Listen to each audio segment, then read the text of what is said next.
You probably think FTX collapsed because crypto is risky. It didn't. It collapsed because the billions of dollars customers thought were sitting safely in their accounts had quietly been moved next door and spent. $32 billion. That is what this company was worth at its peak. 10 days. That is how long it took to lose almost all of it. And the man running it was 30 years old. 6 months earlier, he was on the cover of magazines. So how does that happen? How does a former Wall Street trader convince presidents, athletes, and some of the smartest investors alive that he was rebuilding money itself, while customer deposits were quietly feeding his own hedge fund next door? Let's start at the beginning. His name is Sam Bankman-Fried, MIT graduate, then a trader at a firm called Jane Street. In 2017, he quit. And that November, he started his own crypto trading shop in Berkeley, California. He called it Alameda Research. His pitch was simple. Crypto was messy. The same coin sold for different prices on different exchanges. So if you were fast and disciplined, you could buy it cheap on one, sell it high on the other, and keep the gap. Free money. And for a while, it actually worked. Then, in 2019, Bankman-Fried and an engineer named Gary Wang built something new. Not a trading firm this time, a whole exchange. A place where everyone else could buy and sell crypto too. They called it FTX, and within 6 months, the biggest exchange in the world. Binance paid about $100 million for a fifth of it. FTX listed hundreds of coins. Then it printed one of its own. They called it FTT, and if you held it, you got a discount on your trading fees. Business was good. By 2021, the company had packed up its headquarters in Hong Kong and moved it to a beachside resort complex in the Bahamas called Albany. By early 2022, FTX was everywhere. It bought a Super Bowl ad starring Larry David. Tom Brady was an investor. So was Gisele Bündchen Forenchen. So were Steph Curry and Naomi Osaka. The Miami Heat's arena got renamed FTX Arena for $135 million. At its peak, this 4-year-old company was worth $32 billion. Here is what customers did not know. The company holding their deposits and the company gambling in the markets were supposed to be two separate things. On the inside, they were not. According to court filings, FTX was quietly routing billions of dollars of customer money straight into Alameda. At trial, prosecutors laid out the route.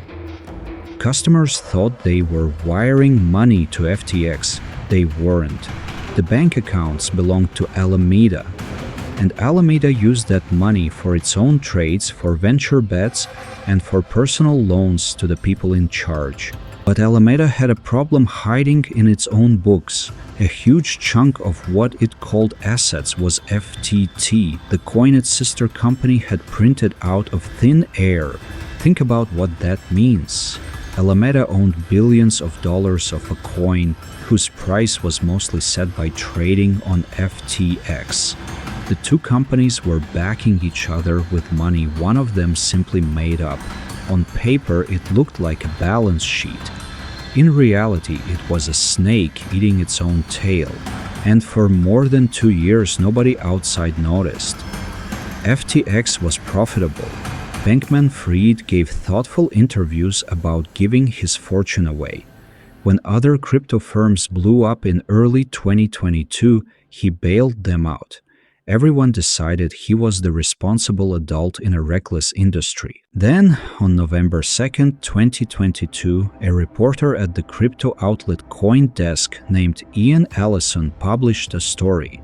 He had gotten his hands on Alameda's private balance sheet, and it did not look like a normal hedge fund's books at all.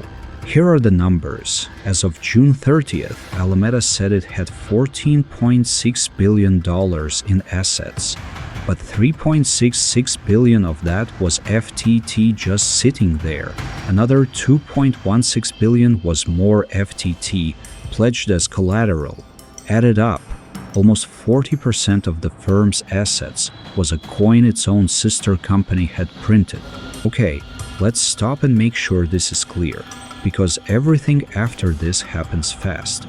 Customer deposits at the exchange were being lent to the trading firm.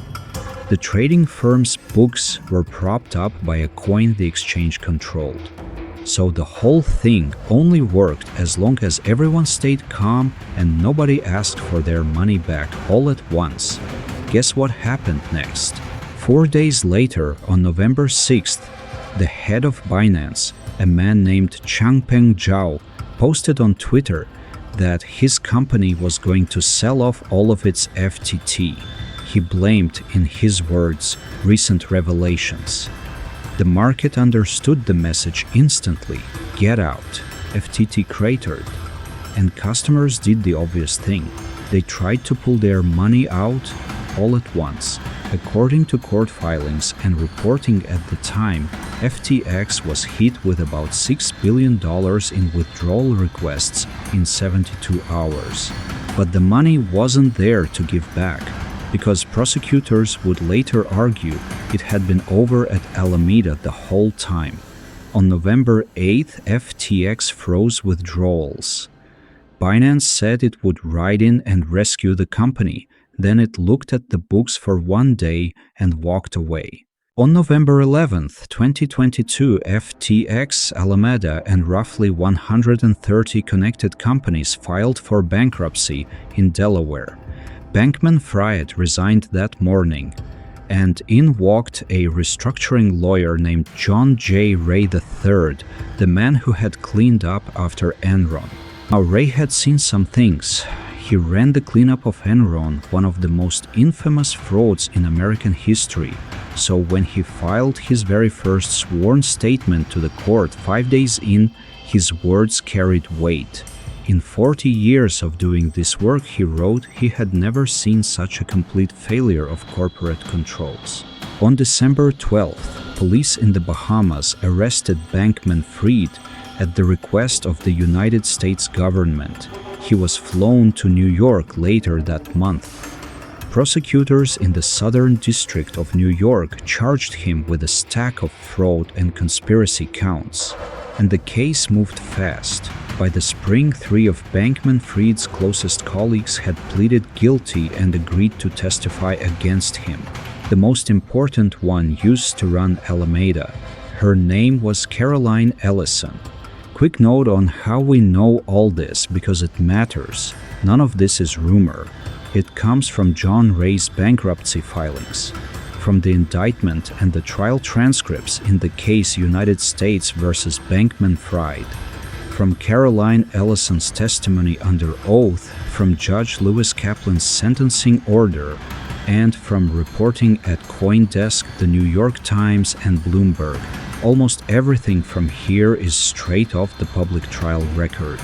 The trial started in Lower Manhattan in October 2023. Caroline Ellison was on the stand for 3 days.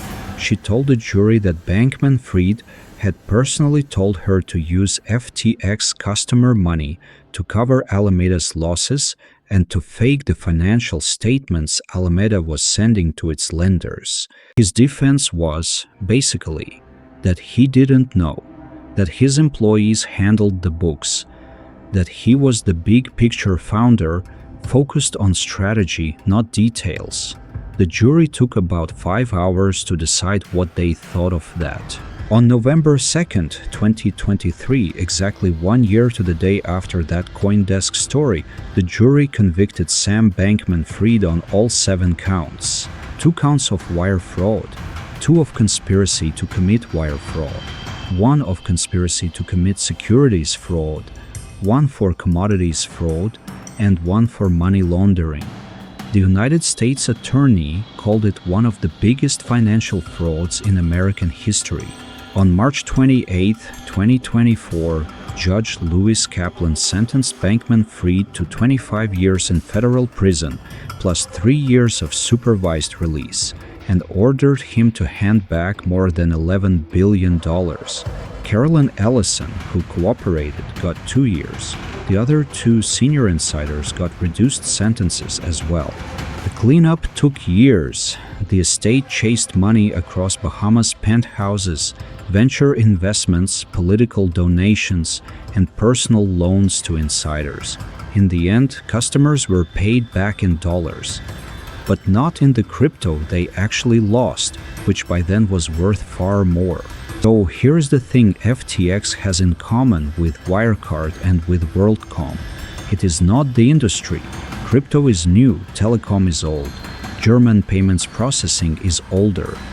What they share is the long, quiet stretch in the middle. The numbers looked fine. The auditors didn't look hard. The regulators trusted the company more than its critics. And the handful of people on the inside who knew the truth either stayed quiet or got ignored. The expensive part is never the collapse. It is all the years before anyone notices. John Ray said it best in that first filing. The whole disaster, he wrote, came down to a concentration of control in the hands of a very small group of inexperienced, unsophisticated, and potentially compromised people. That sentence is older than crypto. It is older than the dollar. And it probably is not going to change. That's the FTX story. If it was worth your time, the playlist has more just like it. If this video helped you, hit subscribe so you don't miss the next one. See you in the next one.